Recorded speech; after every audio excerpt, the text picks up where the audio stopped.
Ladies and gentlemen, I'd like to introduce Chris Grabmiller. Chris is the president and CEO at StaffBright and Labor Rocket, two staffing and recruiting companies. Chris has almost 20 years of experience in the world of staffing and recruiting. Chris, thank you for joining me today. You're welcome. Chris, I like to start each one of these episodes the same way by asking what is it that you do as if you were talking to a 6-year-old? Ha, it's a great question. It's funny. I try to explain this to my kids, and they're a little older than six, and they still don't quite get it. But what we do is we help connect people looking for jobs with people or companies that have open jobs. And that's the simplest way to describe it. It's just really helping to introduce job seekers and employers. Makes perfect sense. Chris, I'd like to start by saying, what industries is it that you're primarily recruiting and staffing? Since we're in Michigan, we get a lot of automotive related positions, engineering, plant operations, finance. We also do quite a bit of IT. Those are kind of our big verticals. We do, sales and marketing, recruiting as well. Variety of industries, insurance, a little bit of healthcare, do a little cybersecurity. So we do quite a bit of different things, but just being in the Michigan, Metro Detroit area, a lot of the roles do come from something at least related to automotive. No, it makes sense. I mean, it is, Metro City. I think it's definitely. I'm not surprised that that's where most of your recruiting happens. With these industries and those companies, what is the primary need you're finding that these companies need when it comes to staffing and recruiting? Well, that's changed a lot over the last, I don't know, 24 months. This has been one of the strangest times in automotive that I've seen in a while. So the needs have changed quite a bit. We were heavy into the salaried roles that operate or salaried roles that you need to operate within a plant. That was half our revenue 2 years ago. Um, Now it's maybe 10-20% of our revenue. Because automotive has changed so much, it's slowed quite a bit. So honestly, right now, this year, we've gone crazy in the finance vertical. We're doing a ton of we are recruiting a ton of roles in finance and accounting. Um, so that would be, accountants, controllers, financial analysts, up to CFOs and kind of everything in between. So the finance area, for whatever reason, I don't really know why, has gone a bit crazy for us. And then we also have a lot of openings in sales. Um, that's been a Those have been our biggest two areas this year so far, are finance and sales. Um, so I would say those would be the primary areas right now that we are working in, but it's changed so much in the past couple of years. Makes sense. I'm sure, we all hear about how those worlds are changing, especially the automotive manufacturing. I'm not surprised that, the roles from your side of things are changing as well. Yeah, it's Uh, come back though. Literally in the past 3 months, it's we've seen a spike back in the operation side of automotive. We are up 20% in automotive revenue for us in the recruiting industry in the last, I think it was since July. So we've gone up a lot in the last few months, but it's not been good for a couple of years. I think obviously your revenue is a kind of a telltale sign of that industry, right? As your revenue within a certain space is growing, that kind of is a byproduct of the need for work and the growingness of a particular industry. Yeah, it's pretty cool. We see things real close to the really close to the reality on a day-to-day basis. We see things fast. We've had layoffs already, a ton of layoffs from the fire. I don't know if you're following this fire at this well, I think aluminum facility in New York, but that's already rippled into suppliers here. Yeah, that's a great way of putting it. That you're close to it, right? That you see things almost live time, right? Yep. Um, I'd like to transition this into kind of as you look at prospects, right? As you started this, you said that you're connecting people who need a job with the jobs, right? When you look at those prospects, obviously there's role particular skills, and that's how you're making that decision. But outside of that, what makes a prospect someone you want to work with, right? What are the certain characteristics that make someone hireable? I guess the underlying question I have here is outside of any role, how can you make yourself a person who companies are going to want to help get a job? Yeah, there's a lot of like basic things here that don't seem so basic anymore. You know, resume's got to be good. You'd think people could chat GPT that now, but you'd be surprised about how many people don't have good resumes. Social media presence, like, employers look at that stuff and, you can have your Instagram and, Facebook open, that's fine. Just be careful about the pictures. Like those first two things, resume and social media, like literally can kill candidate deals. So, you don't have to be boring on social media, but don't be crazy either. So, resume and social media, bring in I'm going to stick with the resume for a second, but bringing a resume to a job interview, I bet you, this is off the top of my head, but I feel like I'm going to have a good number here. I feel like 30% of our interviews we see don't bring a resume to the interview. Like do that. It's very basic. And it's not like, maybe candidates think you can look me up on LinkedIn or whatever, but it doesn't matter. It's a thing that shows that you prepared as much as it does, your thought process and your how much you want the job. So bringing the resume like doesn't even happen that much anymore. Um, Showing up on time, that's I don't think that's a big issue. Candidates are still kind of doing that. But taking notes during a job interview also is like such a big thing. It shows you care. I don't care if you take fake notes that mean nothing. Like show you're writing stuff down during a job interview. Um, so I literally feel like I answered that question in a strange way, but because there's a lot more things to do. I don't know how long you want me to go on this question, but those are some of the basics. LinkedIn, have it even when you're in college and you're going to graduate. You can't get messaged from a recruiter if you are not on LinkedIn, and that is like 80% of how recruiters find their people. So get on that, get on LinkedIn in college, have a profile, put what you're doing. Today, our recruiters looked for recent college grads for a role. We have a position that was for that, and they literally just pulled up a list of candidates that recently graduated college or were about to. And if you're not on LinkedIn, you're not in that game. So, LinkedIn's pretty easy and free. So have a profile. Without a doubt. Yeah, it's funny how, it doesn't matter how much a world changes in terms of ChatGPT, social media, LinkedIn, it does come back to the basics of, showing you're paying attention by taking notes or, like you prefaced getting there on time or bringing a resume. It does come back to those basics more often than people think. Yeah. Be yourself too. You want to be yourself. Do all the prep, do the things right, but be yourself. If you are yourself and they don't like that, then that's not where you want to work.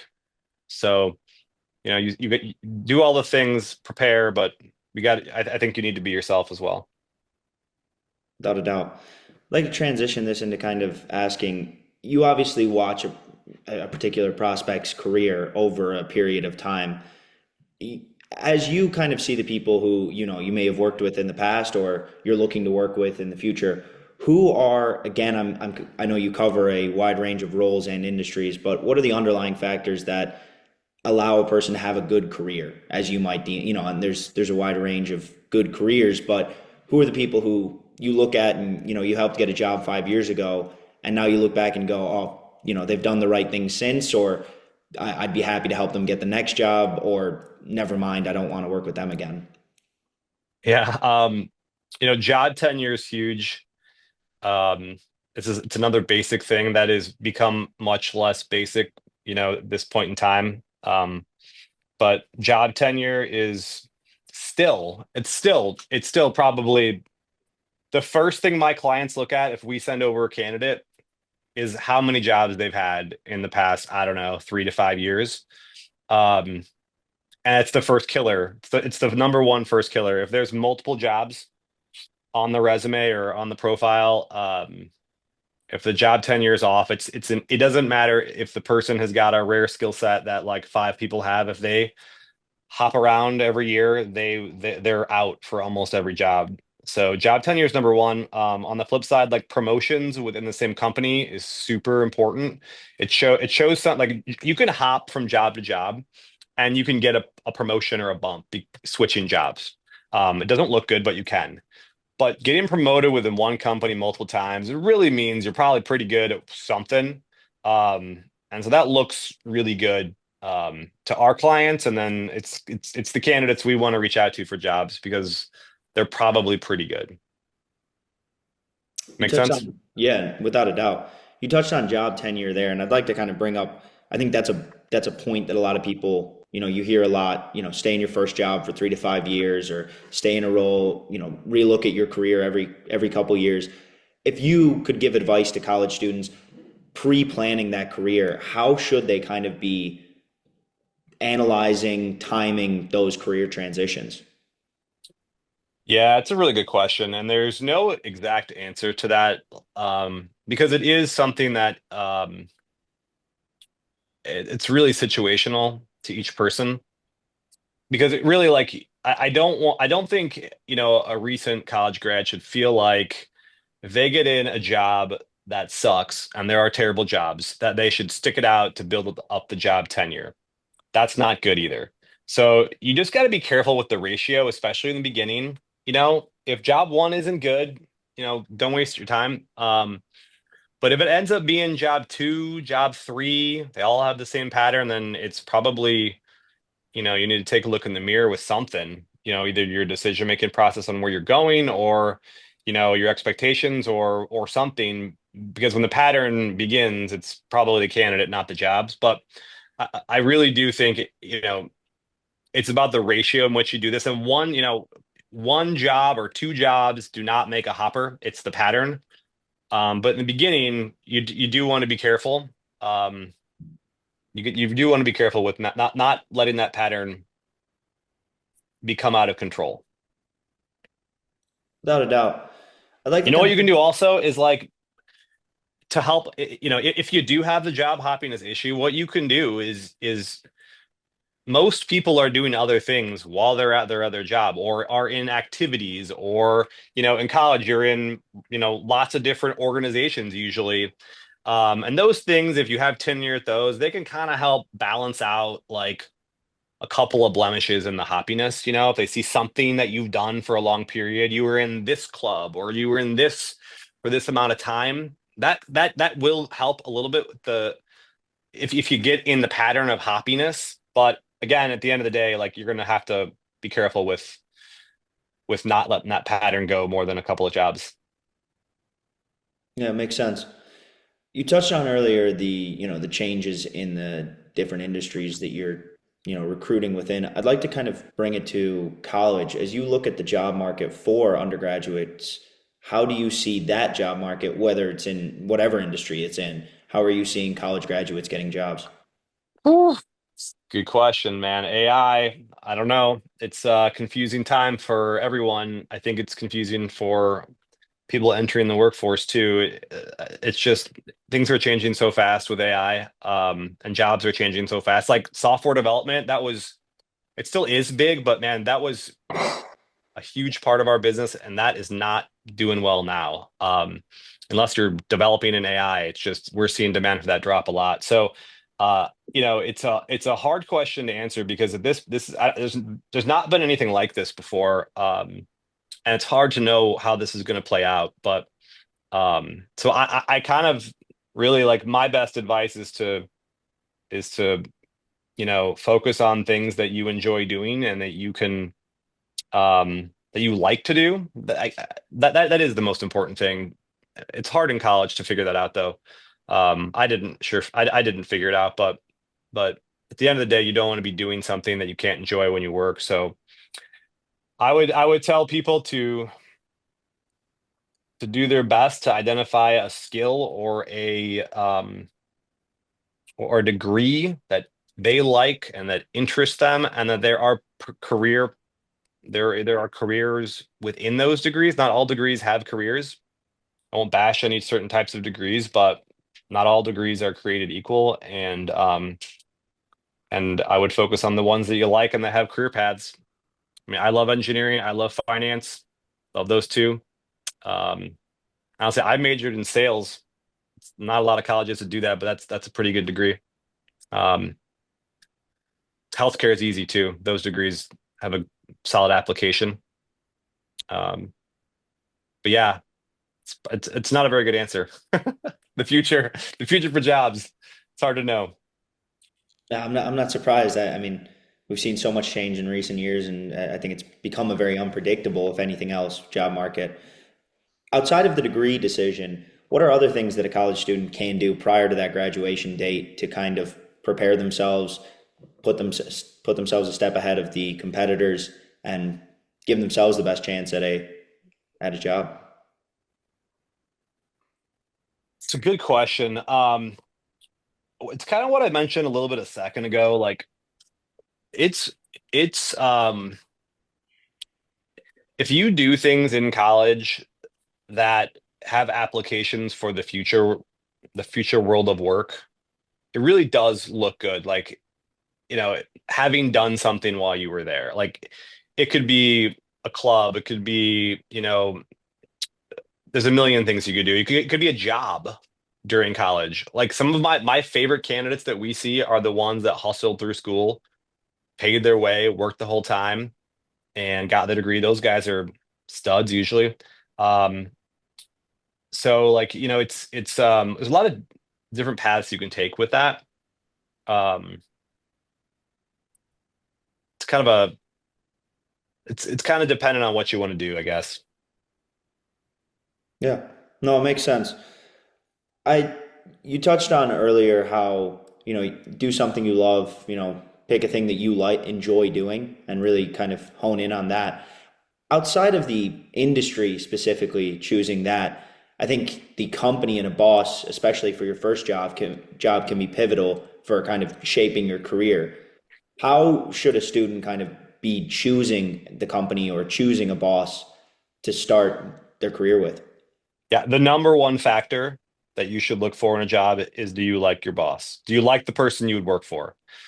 Like that's it. That's the number one thing. Do you like your boss? Is the company financially stable?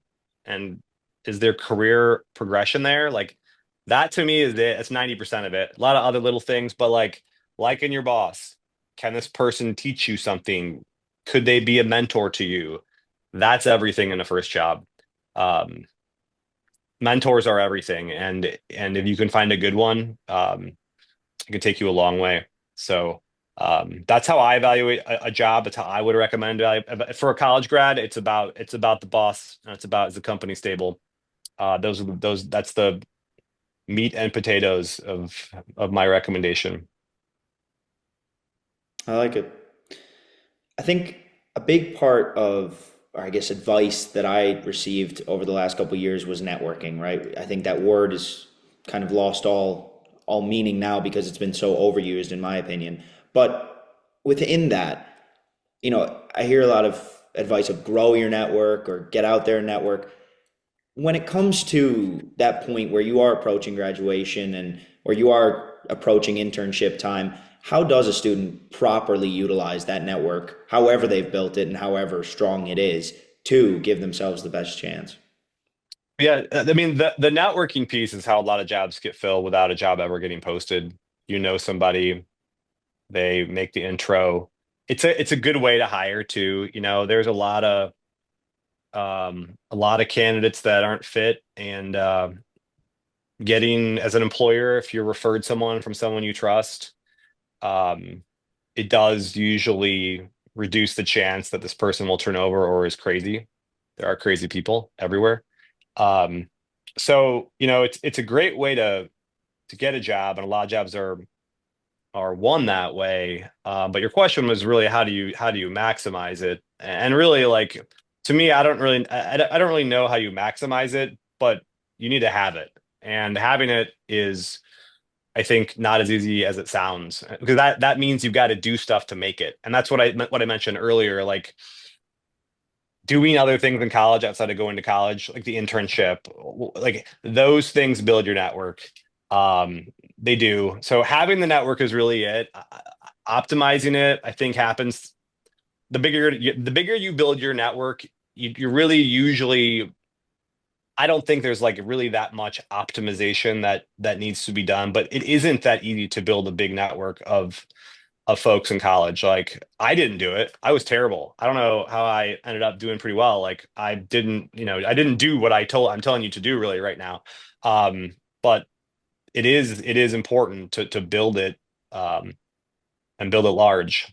Um, and that will really help with the job search. Chris, some great advice. As we close this interview, I'd like to ask you one final question. If you could give your 20-year-old self one piece of advice, what would it be? What would it be? Enjoy the ride. I think that might be the secret to life. There is not a finish line. You have to enjoy what you're doing the whole way.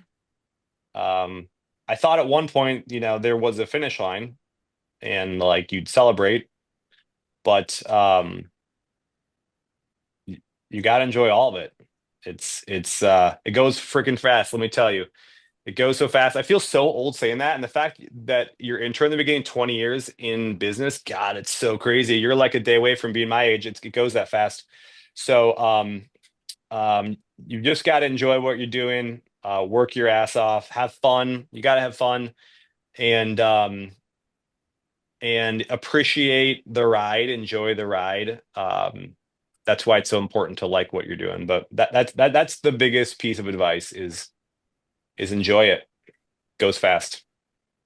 Chris, thank you so much for your time. You're welcome. Thank you.